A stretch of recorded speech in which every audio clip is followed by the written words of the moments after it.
Olá, boa noite. O Cenário Entrevista desta terça-feira recebe o diretor-presidente da Fundação Amazonprev, André Luiz Ogaíbe, o homem que é responsável por garantir os benefícios previdenciários dos servidores públicos inativos e pensionistas do estado do Amazonas. André Luiz Ogaíbe é formado em Administração Pública e Direito, especialista em Administração Pública, mestre em Administração Pública pela Fundação Getúlio Vargas e doutor em Administração pela Universidade Federal de Minas Gerais.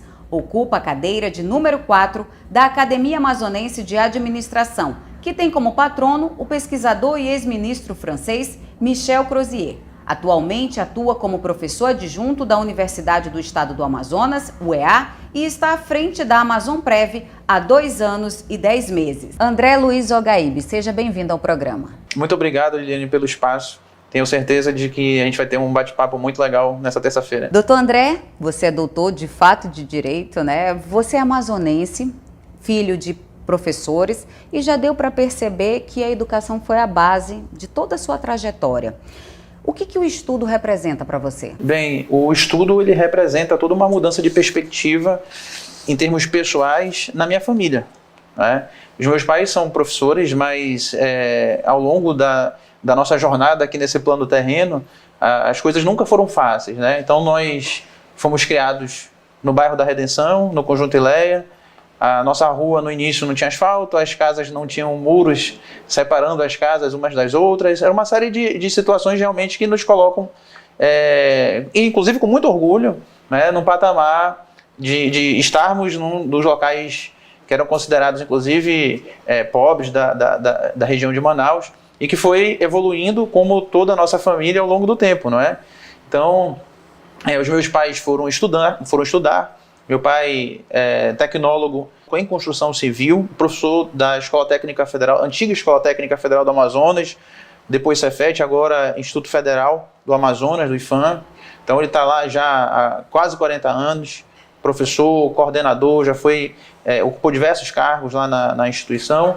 E a minha mãe, ela lidava com, como a maioria das mulheres fazem hoje, com dupla jornada, cuidava da casa e também estudava para ser professora de língua portuguesa. Então eu lembro que meu pai sempre falava que o que ia mudar as nossas vidas era a educação. E eu tenho uma lembrança muito grande de uma história. Eu vinha passando mal no ônibus, eu também fui aluno da escola técnica, e eu olhei para um carro fora do ônibus, o ônibus lotado, né, muito calor, a gente aglomerava mesmo no coletivo, naquela época não tinha pandemia. E eu lembro que eu olhei para fora e eu vi 2 pessoas fazendo graça num carro com ar-condicionado, tirando sarro das pessoas que estavam no ônibus, fazendo assim, né? E aquilo mexeu muito comigo, né? Como mexeu com todo mundo que estava dentro do ônibus. E eu sabia que, como eu não tinha nascido rico, como aquelas pessoas, eu teria que mudar minha perspectiva. E a única forma que eu poderia fazê-lo era através dos estudos. Então, a educação na minha vida, ela simplesmente foi o divisor de águas. E seguindo a carreira dos seus pais, hoje você é professor e professor universitário. Conta pra gente como é que foi esse momento da sua vida. Você já sabia que iria ser professor ou não? Não. Os meus pais, inclusive, me desestimulavam a ser professor. Eles falavam, a gente estuda muito e o professor ganha mal. Então a gente quer ter, como todo pai, uma vida diferente para os filhos, né? Então eles diziam, a gente quer que vocês tenham uma vida diferente, eu e minha irmã, né?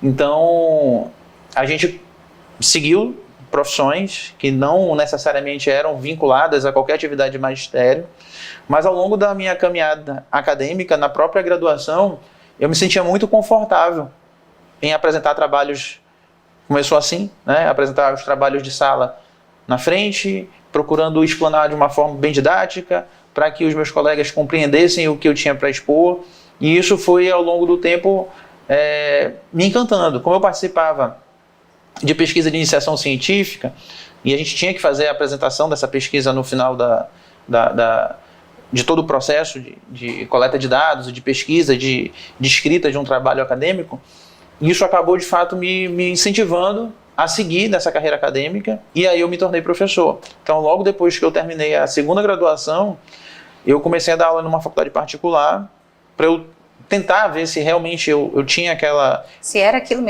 mesmo que eu queria, e graças a Deus eu já estou nessa jornada aí há mais de 15 anos.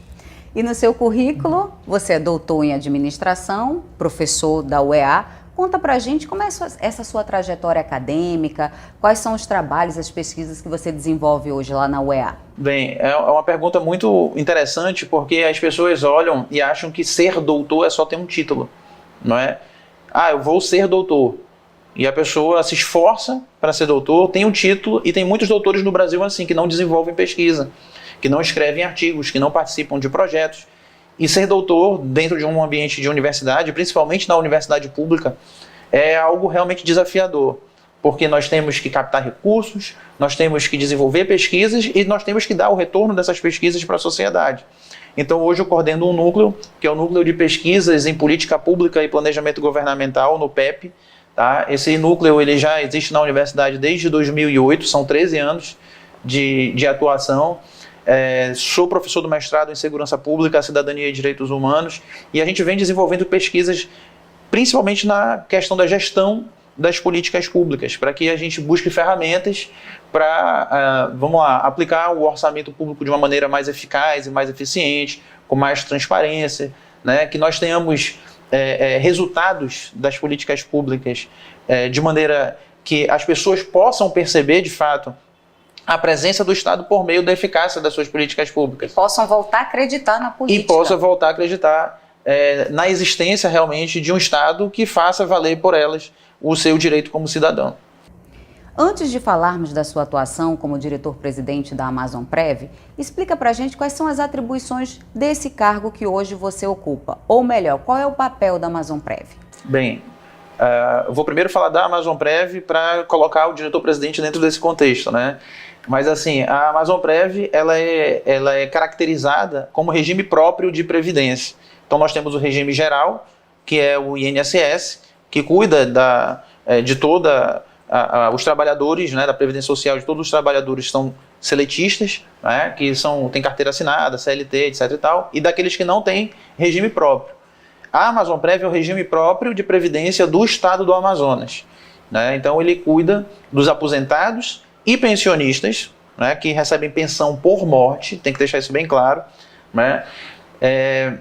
Cuidando dos recursos, gerindo esses recursos para que nós tenhamos condição de pagar sempre de maneira correta, né, essas pessoas que tanto contribuíram para a sociedade amazonense por meio da prestação de serviços através do Estado. E hoje a Amazonprev ela contempla aí todos os poderes, né, e órgãos auxiliares dentro da sua estrutura, o que é de fato algo realmente significativo.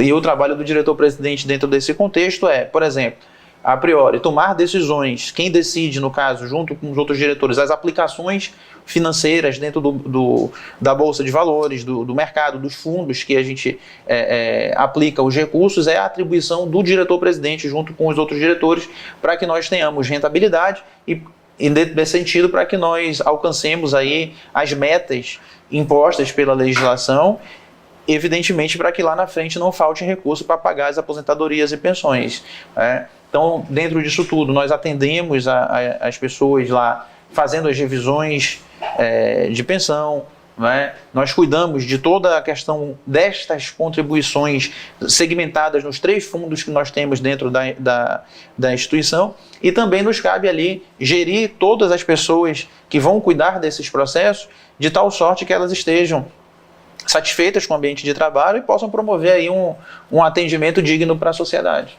De servidor público a gestor, o que mudou? Muda muita coisa, né? A gente, quando é só servidor, a gente reclama muito. E quando a gente assume o papel de gestão, a gente começa a compreender, né, que as coisas realmente não são fáceis. Eu digo muito que quando a gente está só no papel de executar, a gente acaba sendo um engenheiro de obra construída. A gente vê a obra pronta e começa a arrumar defeito nas obras. Mas quando a gente assume o papel de ser o construtor, de ser o arquiteto, de ser o engenheiro, as coisas realmente são mais difíceis. Então a gente precisa compreender essas mudanças e tentar oferecer para as pessoas, né, as informações necessárias para que elas possam compreender todas as atividades que a gente desenvolve e atender, evidentemente, as imposições legais e os anseios da sociedade. Então, realmente é um trabalho muito difícil, desafiador, mas que nos enche de orgulho quando a gente começa a alcançar resultados positivos. Nós voltamos daqui a pouco a conversar com o presidente da Amazon Prev, André Luiz Ogaíbe. O intervalo é rapidinho, a gente volta já já.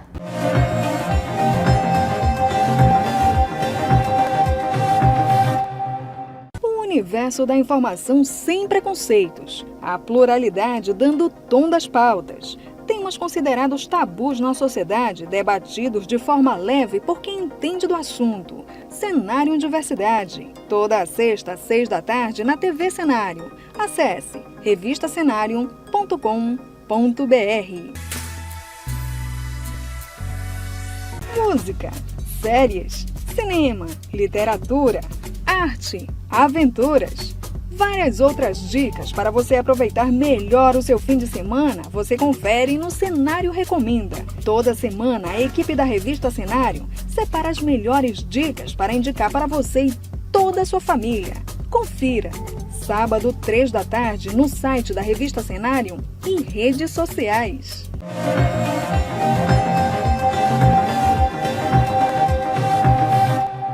Nós voltamos a conversar com o presidente da Amazon Prev, André Luiz Ogaíbe, e agora a gente vai falar desse novo desafio da carreira dele, que é comandar uma instituição previdenciária. Qual foi o seu principal desafio quando você assumiu a pasta? Bem, o principal desafio, né, na verdade, eu consigo segmentá-los em desafios talvez menores, mas que somam uma grande necessidade de atuação em termos de gestão. Né? Porque, assim, primeiro eu acabei sucedendo um grande amigo, uma pessoa que tem um histórico de excelente gestor, né, o Dr. Márcio Riz Meireles, que vinha fazendo um bom trabalho à frente da instituição, né, e que era muito querido pelos servidores também. Então, suceder o Márcio já foi um grande desafio. Né? E suceder todos os outros gestores que nós tivemos na frente da Amazon Prev também fizeram um bom trabalho. Né? A gente tem que deixar registrado que geralmente as pessoas, quando assumem um determinado órgão público, elas acabam por desfazer o trabalho dos outros, e assim a gente tem entendimento de que isso não é bom. Isso inclusive causa uma série de danos, né, de descontinuidade à administração pública. Então, como docente da área de administração, como uma pessoa que é formada em direito, eu não jamais poderia descontinuar as coisas boas que vinham sendo feitas. Então, existia também, eu acho que esse foi o maior desafio. A partir daí, depois que nós tomamos realmente conhecimento de todas as coisas que precisavam ser feitas, eu recebi uma comissão de servidores da instituição que vinham pleiteando um plano de cargos, carreiras e remuneração há mais de 14 anos. Então, eles acabaram durante esses anos fazendo manifestações, paralisações, passeatas, e vinham aí lutando para que esse plano fosse aprovado. Eu pedi a eles um tempo, pedi 4 meses para que eu pudesse tomar conhecimento de fato de todo esse processo e fazer a articulação disso junto ao governo, junto à Assembleia Legislativa, para que nós conseguíssemos implementar um pleito desses servidores que era um pleito de verdade, um pleito digno, um pleito que merecia atenção, não é? E assim nós o fizemos, estudamos, articulamos com as instâncias de governo e com a chancela do nosso governador, que foi muito sensível à causa. Nós encaminhamos o projeto à Assembleia Legislativa e aí os deputados conseguiram compreender a ideia e aprovaram por unanimidade, né? Fizemos um trabalho realmente de formiguinha, de articulação para que isso pudesse ser feito. E o nosso governador promulgou a legislação, que passou a entrar em vigor 2 meses depois de nós termos mandado. Não só eu não cumpri o acordo, como fique claro, nós não cumprimos não porque ultrapassamos, mas porque nós fizemos em menos tempo do que estava acordado. Então, em 2 meses, nós conseguimos fazer toda essa articulação, né? Essa peregrinação, para que nós tivéssemos o êxito do plano de cargos, com um salário digno, com uma projeção, com uma certeza de que o servidor ele poderia ter uma estabilidade não só de cargo, mas uma estabilidade financeira para trabalhar na nossa instituição. Então, a partir daí, nós conseguimos alcançar todos os outros desafios que estavam à nossa frente, né? E aí nós tivemos, por exemplo, a migração dos poderes para a Amazonprev, em 2019 ainda, em junho de 2019. E aí, nesse período, a Amazonprev já tinha firmado um acordo com o Tribunal de Contas, Assembleia Legislativa, Tribunal de Justiça, para que essa migração acontecesse, mas ela não vinha acontecendo e o nosso deadline, o nosso prazo final era junho de 2019. Então, nós fizemos uma grande articulação, visitamos, graças à boa entrada que a gente sempre conservou com os servidores, né, desses órgãos em particular. Nós tivemos acesso aos presidente do TJ, presidente do TCE, a procuradora, à época, a procuradora-geral do Ministério Público, né? Então, nós conversamos com todos eles, que de pronto nos receberam, e um pouco tempo depois nós conseguimos fazer a aprovação e sermos o primeiro estado da federação a congregar todos os poderes dentro de um único órgão previdenciário, como determina a nossa Constituição Federal. Então, o estado do Amazonas foi um estado de vanguarda, né? Passou a ser exemplo para os outros estados da federação, né? O nosso certificado de regularidade previdenciária, que inclusive nos dá regularidade fiscal, para que o Estado possa fazer empréstimo, para que ele possa receber transferências da União, ele é um dos elementos que dá regularidade fiscal, né? Nós passamos a receber esse certificado na sua integralidade, sem ressalvas a partir daí. Nós vimos recebendo de forma administrativa, mas com ressalvas. E nós passamos a recebê-los sem qualquer tipo de ressalva, por estar cumprindo mais um item, e aquele item realmente que estava na iminência de acontecer, e a gente teve que fazer todo um esforço para que ele acontecesse. Eu queria que você falasse para a gente como é que foi essa experiência de articular um bastidor para poder aprovar um projeto de lei, porque é muito difícil aprovar um projeto de lei. É muito complicado, né? A gente percebe que há interesses, que há divergências políticas, a gente tem que conseguir trabalhar mostrando as coisas sempre de forma técnica, né? Eu, inclusive, digo isso em sala de aula. Quando a gente prepondera as questões técnicas, a gente consegue avançar. E aí foi um grande exemplo. A gente mostrou todo o histórico, os impactos, tanto financeiros como os impactos qualitativos que nós teríamos com a implementação do plano, e depois com a questão da migração dos poderes, que já estava o acordo assinado, nós teríamos só que cumprir esse acordo, fazê-lo executar.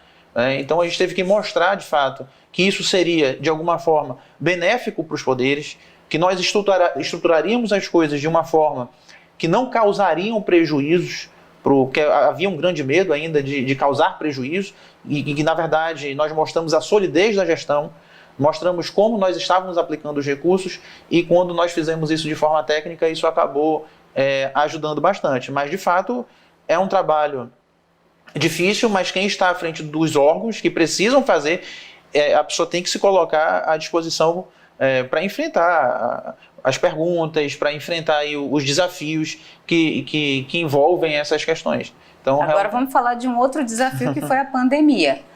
Você já estava à frente da gestão, porque já são quase 3 anos, né, à frente da instituição previdenciária do estado do Amazonas. Conta pra gente como é que foi o funcionamento da Amazonprev nesse período que foi tão conturbado. Bem, antes de falar da pandemia, até para você entender e os telespectadores conseguirem entender a dimensão das coisas, a gente teve uma demanda crescente nos atendimentos de processo na Amazonprev, por conta da reforma da Previdência que aconteceu em novembro, na verdade, de 2019. Né? Então, a emenda constitucional número 103 de 2019, ela trouxe uma série de mudanças que acabou gerando para algumas pessoas que não entendiam essa questão previdenciária, que é de fato algo muito complexo, né?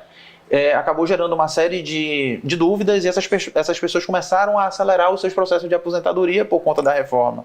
E nós explicamos, nós fizemos uma série de audiências nos órgãos públicos, uma série de entrevistas, panfletos, notícias nas nossas mídias sociais para tranquilizar as pessoas, mas mesmo assim havia muita disseminação de informação equivocada pelo WhatsApp, né, em fake news, em mensagens realmente que mais... Desestabilizou um pouco, né? Exatamente, que mais prejudicavam do que contribuíam, pessoas que davam informação sem saber. Então a gente teve um crescimento absurdo no início de 2020, com relação ao número de processos. E aí veio logo em seguida a pandemia com as restrições de atendimento, né? Então as pessoas queriam se aposentar, né, mas elas não poderiam ir ao seu órgão da entrada no pedido que viria para a Amazonprev, ou não poderia ir de fato à Amazonprev para tirar dúvidas. Então nós tivemos um momento realmente conturbadíssimo no início do ano de 2020, mas nós organizamos o atendimento, Não parou de funcionar. Nós não paramos de funcionar. Nós seguimos as medidas restritivas estabelecidas pelo governo do estado do Amazonas, em consonância com o que era estabelecido pelo Ministério da Saúde e pela OMS, e nós reorganizamos, inclusive isso nos motivou a nós acelerarmos uma série de perspectivas que nós estávamos em processo De implantação que nós tivemos que antecipar, como a questão do agendamento eletrônico.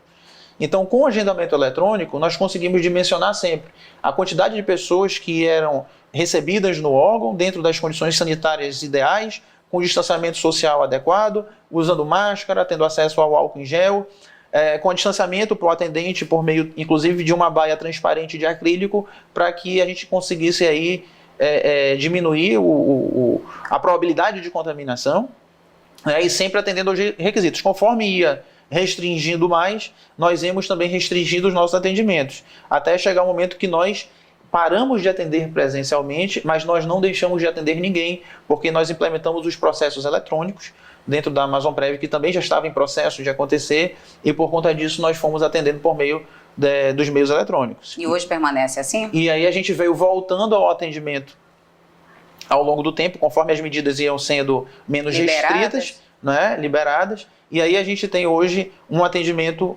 presencial por meio do agendamento eletrônico, né? Então, isso ficou realmente institucionalizado, mais organizado. A pessoa chega lá, tem o seu horário, ela é atendida no horário, ela sai no horário, vai direto com o atendente que já sabe qual é o caso que vai tratar, que já tem um histórico da situação, porque quando você faz o agendamento e a pessoa diz o motivo, evidentemente o setor de atendimento da Amazon Prev ele já faz uma pré-análise antes da situação e já atende a pessoa sabendo o que vai acontecer. Então, isso melhorou bastante. E foram situações que foram antecipadas, potencializadas em função de todas essas situações, inclusive da pandemia. Nós voltamos daqui a pouco a conversar com o diretor-presidente da Amazon Prev, André Luiz Ogaíbe. O intervalo é rapidinho.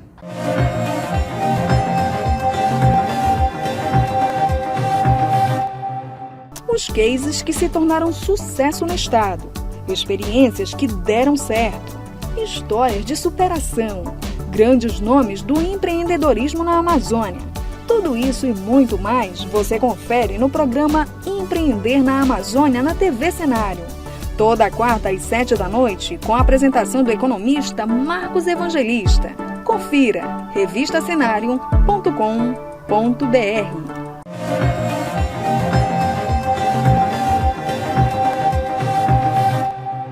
Estamos de volta e vamos continuar aqui a entrevista com o presidente da Fundação Amazon Prev, André Luiz Ogaíbe. Vamos falar um pouquinho da Lei Geral de Proteção de Dados, né? Que ela dispõe de um tratamento de dados pessoais, inclusive nos meios digitais, por pessoa natural ou jurídica, de direito público ou privado. A Amazon Prev já está adequada a essa nova legislação? Mudou alguma coisa? Olha, por incrível que pareça, né? Nós fizemos pouquíssimas adequações, porque a Amazon Prev ela já vinha com um sistema extremamente rigoroso com relação à proteção dos dados. Até porque nós estamos lidando ali com pessoas que na sua maioria, inclusive, estão no estado de vulnerabilidade, às vezes, né? Porque são pessoas que talvez não tenham tanto acesso à informação, enfim, né? Pessoas com mais idade, pessoas que têm comorbidades. Então, a gente precisa cuidar do ser humano. E para cuidar do ser humano, a gente tem que protegê-lo sobre todos os aspectos, inclusive sobre as informações. Então, nós temos sistemas informatizados extremamente precisos com relação a esse processo. A Amazon Prev não divulga a informação. E aí eu quero, inclusive, deixar registrado que nós estamos implementando, inclusive, diversas barreiras de proteção na parte da informática, com diversos firewalls, com diversos elementos dentro dos servidores, com criptografia em diversas etapas, para que a gente não tenha invasão de hacker, né, que possa captar essas informações. Nós estamos protegendo em todos os sentidos. E os servidores, eles são, inclusive por lei, proibidos de passar essas informações para qualquer órgão, para qualquer pessoa, para qualquer circunstância. Então, assim, as adequações foram mínimas, e a gente já vem cumprindo com esses requisitos como uma questão institucional, diante da promulgação da própria LGPD. E todos os convidados que passam aqui nessa segunda temporada, a gente quer saber as impressões sobre o cenário político do país. Qual é a sua opinião? Bem, é uma pergunta difícil, né? Mas a gente tenta achar um meio termo, porque o que acontece, Liliane? Eu vejo muito isso hoje, né? Eu não sou contra qualquer tipo de polarização, entenda. Por exemplo, nos Estados Unidos, a gente tem um sistema político partidário que não dá para a gente comparar com o sistema brasileiro, que são sistemas diferentes, né? Mas lá há uma polarização. Nesse sentido, eu não vejo problema em polarizar. O que há, de fato, hoje no Brasil, em termos de situações que a gente precisa resolver como sociedade, é a questão da tolerância, né? É tolerar a opinião, é tolerar. Não significa dizer que eu vou aceitar, mas eu tenho que saber ouvir, eu tenho que saber me posicionar. Então, eu vejo muito isso em determinados grupos, que você é obrigado a escolher um lado, né? Você é obrigado, senão você vai ser de alguma forma excluído, né? Então, ou você concorda 100% com um lado, ou concorda 100% com o outro. Então, esse tipo de maniqueísmo, eu acredito que ele é prejudicial para as nossas vidas em sociedade, né? Então, amizades acabam, relacionamentos têm um término conturbado por questões políticas. Eu acredito que isso seja, de fato, algo que a gente precisa corrigir. Nós precisamos ser mais tolerantes como cidadãos e precisamos analisar as coisas de uma maneira mais crítica. A gente não pode aceitar 100%, não existe isso, de tudo que vem em termos de informação, de projetos de um lado ou de outro lado, né? Nós temos que criticar. Nem tudo vai estar correto, a gente pode aceitar uma situação e não aceitar outras, e a gente tem que saber criticar, né? E criticar não é criticar por criticar, mas criticar no sentido de refletir. E a gente tem que tecer esse tipo de reflexão, de discussão, porque é salutar. O processo dialético, ele se forma assim, né? A pessoa apresenta uma tese, a outra pessoa apresenta uma antítese, e a partir daí a gente faz uma síntese, né? As conversas fluem dessa forma, as perspectivas teóricas funcionam dessa forma. Então, no mínimo não científico as coisas que estão acontecendo. E eu, assim, tenho como algo a olhar para esse cenário político, algo que a gente possa absorver em termos de aprendizado, né? A gente tem que aprender sempre, a gente tem que saber ouvir, a gente tem que saber se posicionar, mas dentro desse cenário político eu acho que a gente tem que evoluir como sociedade, tem que evoluir como nação, mas para que isso aconteça, eu acho que o primeiro passo é nós nos vermos como coletividade e sermos mais tolerantes. Bom senso, respeito acima de tudo, né? Exatamente. E antes da gente encerrar, vamos a um rápido bate-bola. Eu falo uma palavra e você me diz o que vem à sua cabeça, ou então o que essa palavra representa para você. Administração. Administração, foco, ouvir as pessoas para que nós consigamos implementar resultados. Gestão pública. Ninguém faz gestão pública sozinho. Nós fazemos gestão pública com pessoas. E temos necessariamente que sermos humanos, no sentido da humanidade, no sentido de ouvir o próximo, no sentido de prestar o melhor serviço à sociedade. Amazon Prev. Um grande desafio que se transformou num amor incondicional. Tecnologia. Algo extremamente necessário para que nós evoluamos em termos de sociedade. Não se faz gestão hoje, voltando aí aos outros pontos, sem tecnologia. Amazonas. O Amazonas é o meu amor, a minha paixão. Eu conheço 44 municípios do nosso estado e por onde eu passo, eu tenho orgulho de dizer que eu sou amazonense, eu tenho orgulho de mostrar a nossa diversidade, mostrar o quanto os nossos municípios são diferentes entre si e o que a gente tem a oferecer para o nosso país e para os nossos para os países, e de alguma forma que a gente acaba conversando com as pessoas e visitando. Você tem um medo? Tenho. Meu maior medo hoje, de alguma forma, é estar longe da minha família. Um sonho? Bem, a gente tem vários sonhos, né? Mas eu acho que o meu maior sonho é ver o estado do Amazonas economicamente não dependendo da Zona Franca, com desenvolvimentos tecnológicos que nos coloquem numa perspectiva de fronteira tecnológica e que esse desenvolvimento dessas tecnologias se reverta para a gente em desenvolvimento econômico e que a partir daí nós tenhamos uma grande pujança no país a partir desse modelo tecnológico. Religião? Sou cristão. Quem é André Luiz Ogaíbe? André Luiz Ogaíbe é um cara que tenta ser simples, que não esconde suas origens. É um cara que sabe de onde veio e que tem muito orgulho de ter passado por uma série de situações na vida que fizeram o André Zogaib ser o André Zogaib hoje, porque a vida é um eterno aprendizado, a vida é um engrandecimento e a gente está aprendendo sempre. Eu digo, Liliane, apesar dos títulos, apesar da academia, apesar da questão da ciência, que todo mundo tem alguma coisa para ensinar para todo mundo. Até uma pessoa que nem passou pelas cadeiras da escola podem nos ensinar. Elas podem nos ensinar com as suas experiências de vida, elas podem nos ensinar com amor, elas podem nos ensinar com espiritualidade e uma série de outras coisas. Então, a gente tem que entender que a gente está sempre aprendendo. Diretor-presidente da Amazonprev, André Luiz Zogaib, muito obrigado pela sua participação. Eu que agradeço o espaço, um excelente programa, você é uma apresentadora fantástica e eu acredito que tudo isso que a gente está discutindo, as pessoas que vocês têm trazido aqui vão engrandecer ainda mais o trabalho de vocês. Parabéns. Muito obrigada. Nós voltamos na próxima terça-feira com mais um Cenário Entrevista. Até lá!